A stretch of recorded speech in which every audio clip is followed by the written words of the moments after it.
Halo semua, jumpa lagi bersama saya Evrilia Damayanti. Nah, bagaimana kabarnya? Saya harap semoga sehat selalu ya.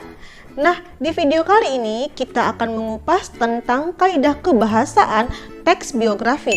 Nah, kalau kamu ingin mengetahui tentang kaidah kebahasaan teks biografi, silakan disimak ya.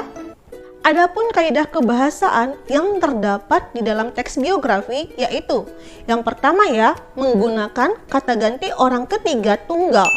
Di sana ada kata tunggal. Jadi tunggal itu artinya satu ya. Adapun kata kunci yang bisa kita selipkan di dalam teks biografi yaitu dia, beliau, dan ia. Jadi kata dia, beliau, dan ia itu menggantikan seseorang atau subjeknya. Adapun contoh dari kalimatnya seperti ini. George, putra Papua, sangat menyukai pelajaran fisika. Ia berasal dari keluarga yang kurang mampu secara ekonomi. Nah, di sana ada kata ia.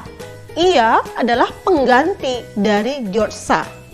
Kaidah kebahasaan yang kedua yaitu menggunakan kata kerja tindakan. Kata kerja tindakan adalah kata kerja yang digunakan untuk menjelaskan suatu peristiwa atau perbuatan fisik yang dilakukan oleh tokoh. Jadi intinya ada suatu tindakan atau aksi atau perbuatan yang bisa dilihat oleh orang lain. Adapun contoh dari kata kerja tindakan seperti belajar, membaca, berjalan, melempar. Nah, itu merupakan contoh dari kata kerja tindakan yang dilakukan oleh tokoh.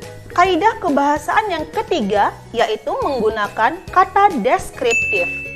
Kata deskriptif adalah kata yang menggambarkan watak atau sifat tokoh secara rinci. Jadi di sini tokoh tersebut digambarkan. Dia itu seperti apa sih sifatnya? Apakah dia rajin, malas, atau ulet? Nah, seperti itu. Adapun contoh dari kata deskriptif seperti genius, ulet, rajin. Nah, itu merupakan contoh kata deskriptif. Kaidah kebahasaan yang keempat yaitu menggunakan kata kerja pasif. Kata kerja pasif adalah kata kerja di mana subjeknya dikenai suatu pekerjaan. Jadi kalau misalnya nih kita membuat sebuah kalimat ya dengan menggunakan kata kerja aktif seperti ibu memasak ikan. Nah, kalau kita ubah menjadi kalimat pasif menjadi ikan dimasak oleh ibu. Nah, seperti itu. Jadi ibunya di sini dikenai suatu pekerjaan.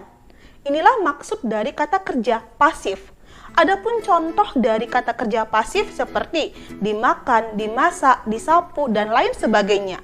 Kaidah kebahasaan selanjutnya yaitu menggunakan kata kerja mental.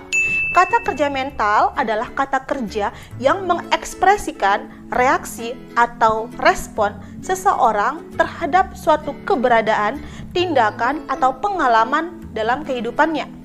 Adapun contoh dari kata kerja mental seperti menyetujui, mencintai, memahami, menonton, menyaksikan. Nah, itu merupakan contoh dari kata kerja mental. Kaidah kebahasaan yang terakhir yaitu menggunakan kata sambung, kata depan, atau nomina yang berhubungan dengan waktu. Kita bahas satu persatu ya. Kata sambung. Kata sambung atau kita kenal dengan nama kata hubung atau konjungsi adalah partikel yang menghubungkan dua satuan bahasa yang sederajat. Nah, tujuan dari kata sambung adalah untuk menyambungkan dua satuan bahasa yang sederajat. Kata dengan kata, frasa dengan frasa, klausa dengan klausa, kalimat dengan kalimat, dan paragraf dengan paragraf. Nah, itulah tujuan dari kata sambung. Adapun contoh dari kata sambung seperti sebelum, sesudah, pada saat, hingga, kemudian, lalu. Nah, itu merupakan contoh dari kata sambung. Selanjutnya, kita masuk ke kata depan. Kata depan adalah kata yang merangkai kata atau bagian kalimat yang biasanya diikuti oleh pronomina atau nomina.